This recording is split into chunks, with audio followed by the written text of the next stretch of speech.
beter seliştoğanda hırs peyda kıldı. Halkara teröristlerden beter Amerika'dan tenişki bir haterli hırs peyda kıldı. O dep görsetken Cungu ve Rusya. Bunda belgeleş ve ataştın asaslar deme. Mesela Cungu'nun şundak deyişinin, Rusya'nın şundak deyişinin asaslar deme. Bunda ataştın en mühim kiliş menbiye Amerika'da serhilla katlamada, ya ki bayla katlamada ya ki siyasi yolla katlamada ve Amerika armiyası yukarı katlam rehberleri iddiası ve tanışığı asaslansak en mühim menbe şulaydı. Rusya'nı ve Cungu'nu teröristlerden beter Amerika'nın tehdit peyda kılgıcılar, devletler kılgıcı devletler ataş Amerika'nın serhillerinin yukarı katlamı serhillerinin arasında. Şundakla armiya içindeki yukarı katlamı serhiller oturursa da şundak tonuş ve şundak ideya var idi. Şuna bu tonuş bu ideyaları bir menbe desek, del şu menbe yukarı. Devlet müdafiyası stratejisi ve devlet bexaterlik stratejisiyle berip çetildi. Şu stratejiyle del başındak menbeden çıktıydı. Philip Davis, ya Admiral Philip Davis, Amerika Deniz Armiyası'nın okçusudur. Hem burun Cungu ve Rusya'nı rekabetçi devletler atakan her bir adam idi. 4. ayının 14. gün Amerika Devlet Meclisi guahlıktan ötkenden keyin Admiral Philip bir parça yazma guahlık verdi. O mundaq oturup koydu. Ötken 5 yıl içinde Cungu'nun yeni texnikali kuralları yağmurdan keyinki bambukta köpeydi. Cungu'nun davamlı küçüğüşü Amerika'nın Asya'daki yetekçilik ornunu devretidir. Amerika armiyası kural yarakların terakki kıldı şu zörer. Bu kelgisi uğraştı moyun bulup kalmasın en mühimi. Bu taraflarda biz Cungu'nun kaynida kaldık. Admiral Philip mundaq hesapladı. Popoza tehdit siliş arkalık Cungu'nu tizgilligili bolmaydı. Kıyım meselelerini fakat kurallık güç hal kılalaydı. Nendeydi General Admiral Philip mundaq deydi. Popoza tehdit siliş arkalık Cungu'nu tizgilligili bolmaydı. Kıyım meselelerini fakat kurallık güç hal kılalaydı. Eğer hazır kol salmaydı ekensen, Cungu'nun özlüksüz zor işi erişip, Amerika armiyası mundaq fırsatga ebedi erişelmeyi.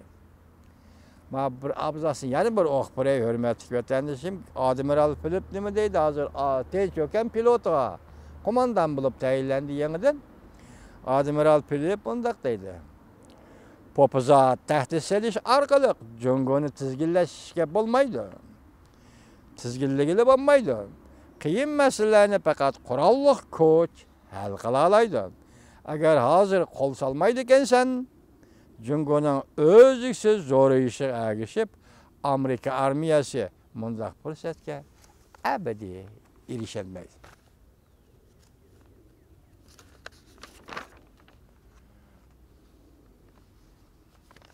Endilikte bunun olunup gelgen münasebetli haberlerden yana bir haberge dikkat kılın vatandaşım. Amerika Koşmuş Ştatları Cungu'nun Djibouti turuşluk askeri kısımları lazer nur arkalık harbiy aeroplan karşılık kıldı da ayıpladı.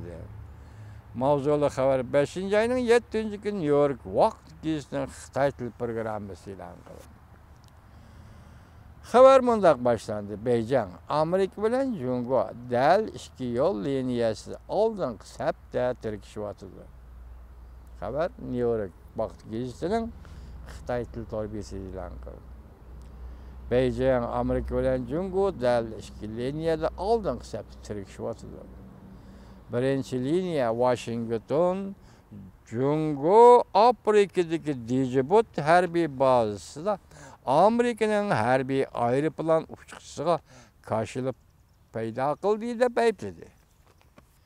İkinci liniyada Amerika, Cenubi Deniz talaş tartış buluvatkan su yüzüden Sünniye aral hesap raketa kuralları uğurlaştırgan Cungu'nu bu işten akıbetinden agahlandırıldı.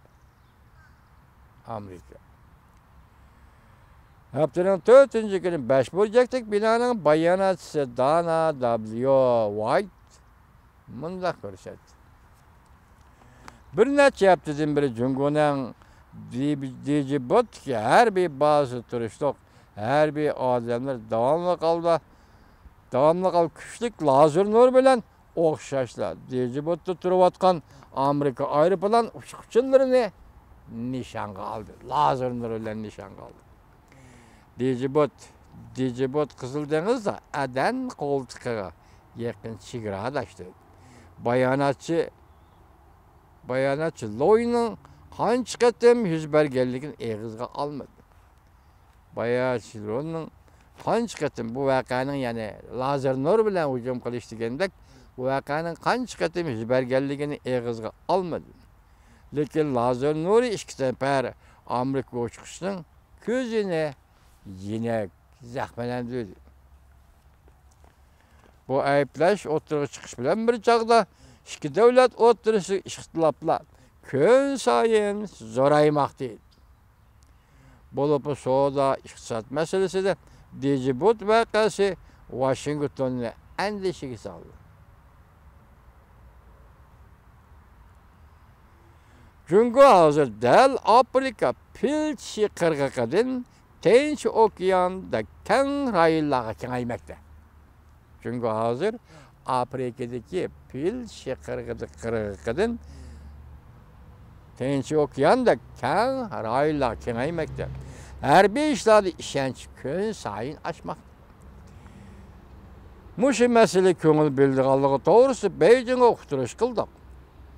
Bayonot shundaq dediki, biz mushu masalaga ko'ngil bildirganligimiz to'g'risi Beijingga uqtirish qildik.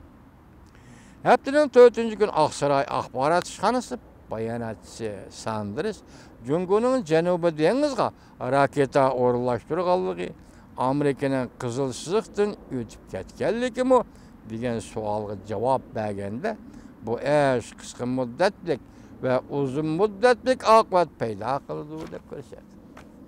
Bu ish qisqa muddatlik ve uzun müddetlik oqibat paydo qildi deb ko'rsatdi.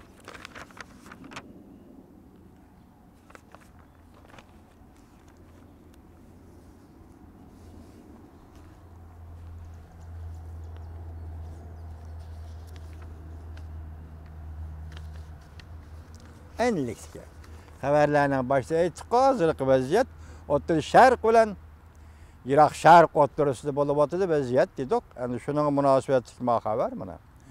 Urush o'tlari yana yiqildi. Iran raketalarining Isroiliyaga qarshi etilish suratlari oshkorlandi.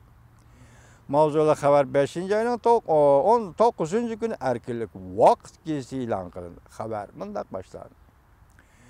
İsrailiya harbiy taraf bunday ko'rsatdi. İsrailiyaning Golan egizligi harbiy aslahalari Suriyada turayotgan Iron askarlarining hujumiga uchirdi. Suratda ko'rsatilgan mudofaa. O'rta Sharqda urush tomonlari qo'yiqlashga boshladi. İsrailiya harbiy taraf bunday ko'rsatdi. Suriyada turayotgan Iron armiyasi 4-oyning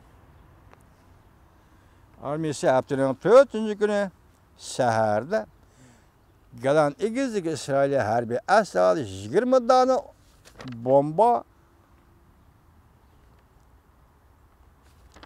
bomba ve zambirak o'qi qo'yib berdi. Lekin o'lim yetim ishlari ko'rilmadi. Universal matbuotlar xabar qilib bunday ko'rsatdi. İsrailiya Devlet Müdafiasının bayonotchisi Jonatan Konerikos, İran harbiy qismlari Suriya chegarasidan Golan egizligi İsrailiya harbiy nishonlariga 20 pay raketa ve zambirak o'qi otdi dedi.